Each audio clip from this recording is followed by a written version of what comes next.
নাসিরউদ্দিনের উপরে হামলার আমরা নিন্দা জানাই, সেই সাথে নাসিরউদ্দিনের যে সকল কথার সাথে আমরা একমত সেটাও কিন্তু না। কারণ হচ্ছে বাংলাদেশ গণতান্ত্রিক দেশ, বিভিন্ন মানুষ বিভিন্ন ধরনের মতামত দেবেন, কিন্তু একজন মানুষকে এভাবে প্রকাশ্য দিবালোকে ছাত্রদল যুবদলের নেতৃবৃন্দ আইসা তার সাথে বাকবিতণ্ডা করবে এবং তার উপরে হামলা চালাবে।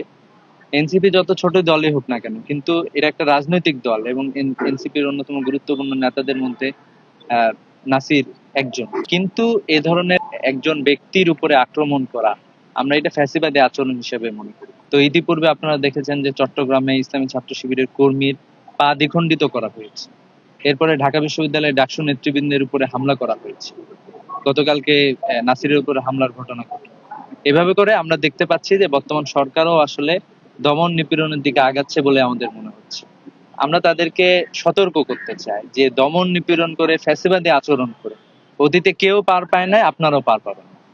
এজন্য আমরা তাদেরকে হুঁশিয়ারি উচ্চারণ করতে চাই, তারা যাতে তাদের এ ধরনের কার্যক্রম রিভাইজ করে। যে বাংলাদেশ একটি গণতান্ত্রিক দেশ, এ জায়গায় নানা মত নানা পথের মানুষজন থাকবে, তারা তাদের কথা বলবে, তাদের কথা বলে স্পেস দিতে হবে।